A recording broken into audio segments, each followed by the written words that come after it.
سب سے پہلے آپ کو بتائیں کہ جسٹس طارق محمود جہانگیری جج کے عہدے کے لیے نااہل قرار دے دیے گئے۔ چیف جسٹس سرفراز ڈوگر اور جسٹس اعظم خان نے 3 صفحات پر مشتمل تحریری فیصلہ جاری کر دیا۔ عدالت نے فیصلے میں کہا کہ جسٹس طارق محمود جہانگیری جج بننے کے اہل نہیں تھے۔ وزارت قانون کو جسٹس طارق محمود جہانگیری کو ڈی نوٹیفائی کرنے کا حکم۔ جسٹس طارق جہانگیری کی فل کورٹ تشکیل دینے کی درخواست مسترد کر دی گئی۔ اسلام آباد ہائی کورٹ کے چیف جسٹس سردار سرفراز ڈوگر اور جسٹس اعظم خان نے جسٹس طارق محمود جہانگیری کی جعلی ڈگری کیس کا 3 صفحات کا تحریری فیصلہ جاری کرتے ہوئے قرار دیا کہ عدالت نے طارق محمود جہانگیری کو جواب اور متنازع تعلیمی اسناد پیش کرنے کے متعدد مواقع دیے مگر وہ ناکام رہے۔ کوئی معقول وجہ بھی سامنے نہیں آ سکی۔ اس صورتحال میں عدالت کے پاس مزید کارروائی کے سوا کوئی چارہ نہیں رہا۔ طارق محمود جہانگیری جب اسلام آباد ہائی کورٹ میں ایڈیشنل جج مقرر ہوئے اس وقت درست اور قابل قبول LLB ڈگری کے حامل نہیں تھے۔ بعد ازاں مستقل جج بننے کے وقت بھی طارق محمود جہانگیری درست اور قابل قبول LLB ڈگری کے حامل نہیں تھے۔ فیصلے میں کہا گیا ہے کہ جسٹس طارق محمود جہانگیری وکیل بننے کے اہل نہیں تھے تو آرٹیکل 175A کے تحت ہائی کورٹ کے جج بھی نہیں بن سکتے تھے۔ بطور جج تقرری اور ترقی غیر قانونی اختیار کے تحت کی گئی۔ عدالت نے تمام زیر التوا متفرق درخواستیں نمٹاتے ہوئے وزارت قانون کو جسٹس طارق محمود جہانگیری کو بطور جج ڈی نوٹیفائی کرنے کا حکم دے دیا۔ میاں داؤد ایڈوکیٹ یہ کہتے ہیں کہ پاکستان کا قانون خاص اور عام کے لیے برابر ہے۔ آئین اور قانون سے کوئی بالاتر نہیں ہے۔ عدالت کا وقار ہمیشہ بلند رہنا چاہیے۔ حکومت کی ذمہ داری ہے کہ وہ جسٹس طارق محمود جہانگیری کے خلاف مقدمہ درج کرا کے ٹرائل چلوائے۔ وزارت قانون کو حکم دیا گیا کہ ڈی نوٹیفائی کرنے کا عمل جلد مکمل کرے۔ جو میری ذمہ داری تھی اس کی نشاندہی کر دی، باقی حکومت وقت کی ذمہ داری ہے۔ وہ اسلام آباد میں میڈیا سے گفتگو کر رہے تھے۔ عدلیہ جیسا ادارہ جو ہے اس کا ایک اعتماد، اس کا وقار جو ہے وہ برقرار رہنا چاہیے۔ حکومت کی یہ بنیادی ذمہ داری بنتی ہے کہ جب ایڈمیٹڈلی ایک شخص کے پاس جعلی ڈگری آئی اور اس نے جعلی دستاویزات تیار کی تو جو سلوک عام شہری کے ساتھ کیا جاتا ہے وہی سلوک جو ہے وہ جسٹس جہانگیری کے ساتھ کیا جانا چاہیے۔ میری اتنی ذمہ داری بنتی تھی اپنے ادارے کے اندر شفافیت لانے کے لیے، legal practitioner and bar council rules کے تحت میری اتنی ذمہ داری بنتی تھی کہ میں نے نشاندہی کر دی۔ حکومت وقت کی ذمہ داری ہے کہ وہ جسٹس جہانگیری کے خلاف مقدمہ درج کروائے اور ان کا باضابطہ باقاعدہ ٹرائل جو ہے وہ ہونا چاہیے۔ خواتین و حضرات، جیسا کہ آپ نے ویڈیو میں دیکھا، انٹیریئر منسٹر صاحب نے تب یہ فرمایا تھا کہ ہم اس کو ریکارڈ مدت کے اندر مکمل کریں گے۔ 150 دن کی پروپوزڈ ڈیڈ لائن تھی۔ الحمدللہ اقبال فلائی اوور کو 77 دنوں میں مکمل کیا گیا۔ اور اس موقع پر میں ریکویسٹ کروں گا پرائم منسٹر صاحب کی ٹیم کے بہت ہی امپورٹنٹ ممبر فیڈرل انٹیریئر منسٹر سید محسن رضا نقوی صاحب سے کہ وہ آئیں اور آج کی تقریب سے اظہار خیال کریں۔ خواتین و حضرات، آپ کی بھرپور تالیوں میں فیڈرل انٹیریئر منسٹر سید محسن رضا نقوی صاحب۔ بسم اللہ الرحمن الرحیم۔ پرائم منسٹر شہباز شریف صاحب، فیڈرل منسٹرز، MNAs، CDA کی ٹیم اور باقی سارے گیسٹ، السلام علیکم۔ آج ہمارے لیے، اسلام آباد کے لوگوں کے لیے اور پنڈی کے لوگوں کے لیے یہ ایک بہت بڑا ریلیف ہے کہ آج یہ اقبال فلائی اوور کھل رہا ہے۔ یہاں پہ ایک معمول تھا کہ یہ ٹریفک 1 سے 1.5 گھنٹہ تو آپ یہاں پہ ضرور سٹک ہو جاتے تھے، اور خاص طور پہ جب ٹرکس آ رہے ہوتے تھے رات کے ٹائم پہ، اس ٹائم تو یہ 2-2 ڈھائی گھنٹے پہ جاتا تھا۔ میرے خیال میں اس میں حنیف عباسی صاحب آپ کو بہت بہتر بتا سکتے ہیں کہ یہ کتنی بری حالت میں یہ چوک ہوتا تھا۔ تقریباً 1 سال پہلے ایکسپریس وے ہماری کمپلیٹ ہو گئی تھی، اور اس ٹائم پلان بنا کہ ایکسپریس وے کی اوپننگ کریں، تو میری CDA کی ٹیم سے جب بات ہوئی، میں نے کہا ہم کسی صورت ایکسپریس وے کی اوپننگ نہیں کریں گے، کیونکہ ایکسپریس وے کمپلیٹ جب ہوتی ہے جب اس کا یہ آخری جوائنٹ بھی جڑ جائے۔ ایکسپریس وے کے ساتھ انشاءاللہ تعالی ہم سروس روڈز کا پلان کر رہے ہیں، اور اس کے اوپر بھی ہم ایک دفعہ فائنل ورکنگ کر کے ہم اس کے اوپر کام شروع کریں گے، تو اس سے بہت زیادہ جو چھوٹی ٹریفک ہے وہ سائڈوں پہ چلی جائے گی، اور جو ارد گرد کی آبادی ہے اس کو بہت فائدہ ہوگا۔ انشاءاللہ جنوری کے 2nd ویک میں ہم پرائم منسٹر صاحب کو انوائٹ کر رہے ہیں کہ اسلام آباد ویژن 2027 کہ ان 2 سالوں میں ہم کتنے پروجیکٹس کر رہے ہیں اور اسلام آباد کی شکل دسمبر 2027 میں کیا ہوگی۔ لیکن ایک چیز میں آپ کو بتا سکتا ہوں کہ آج کا اسلام آباد اور 2 سال بعد کا اسلام آباد آپ بالکل فرق دیکھیں گے انشاءاللہ تعالی۔ شاہین چوک کی اگلے ہفتے 10 دن میں پرائم منسٹر صاحب کو ہم ریکویسٹ کریں گے کہ آ کے اس کی بھی افتتاح کریں، بیکاز وہ بھی تقریباً تیاری کے آخری مراحل میں ہے، اور آپ کو وہ بھی ایک بڑا خوبصورت پروجیکٹ نظر آئے گا.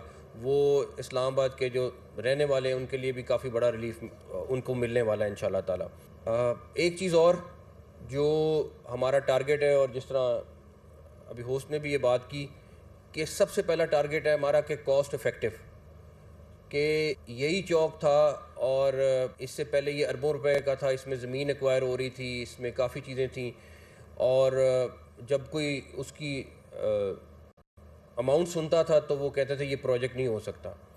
پھر ہماری ٹیم پوری بیٹھی اور بغیر کوئی زمین ایکوائر کیے کیسے اس کو ہم نے ڈیزائن کرا، اور ساری ٹیم کو کریڈٹ جاتا ہے، سی ڈی اے کو کریڈٹ جاتا ہے کہ انہوں نے پورا بیٹھ کے اس کے اوپر کام کیا، اور وہی پروجیکٹ آج 1.4 بلین میں آپ کو مکمل کر کے دیا. تو کاسٹ افیکٹو سب سے پہلی چیز ہے. اس کے بعد کوالٹی کو 100% انشور کرنا کہ کہیں پہ کسی قسم کی کوئی کمی نہ آ جائے. چیئرمین سی ڈی اے، ان کی پوری ٹیم، لوکل ایس پی سے لے کے minister of state, secretary interior, سب اس سائٹس کا وزٹ کرتے رہے ہیں، اور آج اگر آپ کوالٹی دیکھیں گے تو آپ کو خوشی ہوگی. اور تیسری چیز جو سب سے آخری ہے کہ وہ کتنا جلدی ہو تاکہ جو لوگ ہیں ان کو تنگی کم سے کم ہو. تو یہ آپ کے سامنے ہے. تینوں چیزوں پہ ہمارا ٹارگیٹ ہے، اور تینوں چیزوں اللہ تعالیٰ نے ہمیں اچیو کرائی ہیں. آگے آنے والے پروجیکٹس انشاءاللہ بہت سارے ہیں. ایک چیز جو یہاں ایم این ایز جو بیٹھے ہوئے ہیں ان کا بار بار اصرار ہے، پرائم منسٹر صاحب آلریڈی اس پہ انسٹرکشن دے چکے ہوئے ہیں. یہ ہمارا آپ سے وعدہ ہے کہ جو اسلام آباد کا پانی کا مسئلہ ہے ہم آپ کو حل کر کے دیں گے. اس پہ آلریڈی ہم نے 3-4 چیزوں پہ کام کر رہے ہیں. پی ایم نے آج سے 2 مہینے پہلے ایک ٹیم بنائی تھی، ہم اس کے اوپر پراپر ورکنگ کر رہے ہیں کہ کون سی چیز ہے جو ہم آپ کو 1-2-3 سال کے اندر کر کے دے دیں. تو ہم اس میں نہیں جائیں گے کہ اگر اگلے 10 سال کے پروجیکٹ میں وہ چیز پہ جائیں گے جو آپ کو کر کے ہینڈ اوور کریں گے انشاءاللہ تعالیٰ.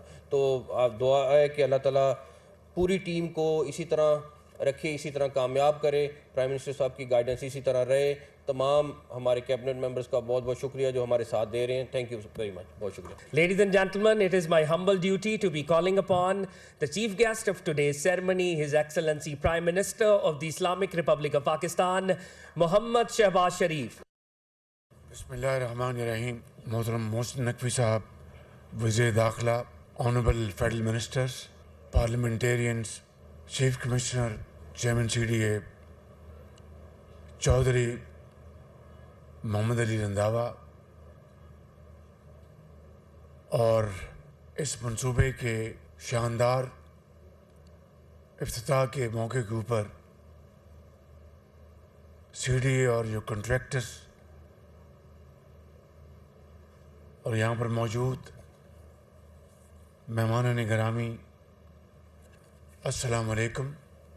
آج ایک مرتبہ پھر اسلام آباد میں اقبال فلائی اوور کی بہت شاندار تکمیل کے موقع کے اوپر میں محسن نقوی صاحب کو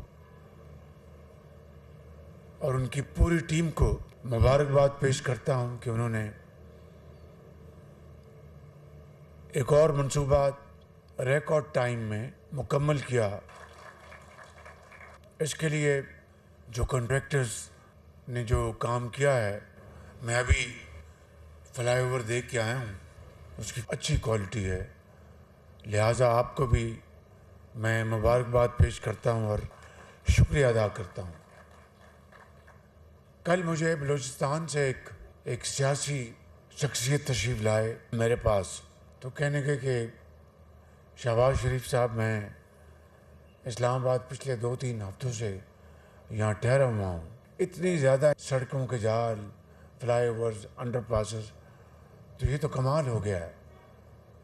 تو میں نے کہا کہ آج اس محفل میں میں محسن نقوی صاحب کو وہ امانت پہنچا دوں جو بلوچستان کے اس لیڈر نے مجھے کہی. آپ نے جو پچھلے 1.5 سال میں جو آپ نے 12 کو fly over, F9 interchange, Serena چوک انڈر پاس، راول چوک انٹرچینج، مارگلا چوک انڈر پاس، طیب اردوان انڈر پاس، راولپنڈی اسلام آباد میٹرو، کیپٹن گنج، شیر خان کوریڈور، اور اس طرح کی بے شمار جو آپ نے عام آدمی کو، ٹرانسپورٹرز کو، پبلک کو، اسلام آباد کے باسیوں کو، پاکستان بھر سے آنے والے جو لوگ یہاں سے شمالی علاقوں میں جاتے ہیں، مری کی طرف جاتے ہیں، آپ نے یقیناً ایک ایسا کارنامہ انجام دیا جس کے لیے آپ یقیناً دل کی عطا گرائیوں سے مبارکباد کے مستحق ہیں، اور آپ کی پوری ٹیم۔ اللہ تعالیٰ آپ کو اور ہمت عطا فرمائے اور اس میں مزید آپ کو نکھار اور اس میں رنگ بھرنے کی توفیق عطا فرمائے۔ یہاں پر میں ڈاکٹر انم، صاحبزادہ یوسف اور مسٹر اور علی جو ایس پی آپریشنز ہیں، ان کو میں شاباش دینا چاہتا ہوں کہ جو انہوں نے بہت ایک اچھا کام کیا ہے، اور جو اللیگل جو کنسٹرکشن تھی اس کو وہاں سے ہٹایا، کیونکہ اگر ناجائز تجاوزات کو اگر ہم ختم نہیں کریں گے تو پھر میں سمجھتا ہوں کہ جو کسی بھی شہر، کوئی بھی قصبہ ہو، اس کی ڈیزائننگ، اس کی امپلیمنٹیشن میں جو پھر مسائل آتے ہیں وہ پھر بعد میں حل نہیں ہوتے۔ تو میں سمجھتا ہوں کہ یہ ایک دہائیوں سے مسئلہ تھا جو ان 3 افسران نے مجھے بتایا گیا کہ بہت اچھی کارکردگی کی ہے۔ میں ان کو مبارکباد پیش کرنا چاہتا ہوں۔ اللہ تعالیٰ ہم سب کا حامی ناصر ہو۔ پاکستان پائندہ باد۔ اقبال فلائی اوور، ٹی چوک فلائی اوور اور اسلام آباد express way signal free corridor کی افتتاحی تقریب جاری تھی۔ وزیر اعظم شہباز شریف تقریب سے خطاب کر رہے تھے۔ ان کی جانب سے کہا گیا کہ شاندار منصوبوں کے افتتاح پر عوام کو مبارکباد پیش کرتا ہوں۔ انہوں نے یہ بھی کہا کہ منصوبے کو ریکارڈ مدت میں مکمل کیا گیا ہے۔ منصوبے کی تکمیل پر محسن نقوی اور ان کی ٹیم کو شکریہ ادا کرنا چاہتا ہوں۔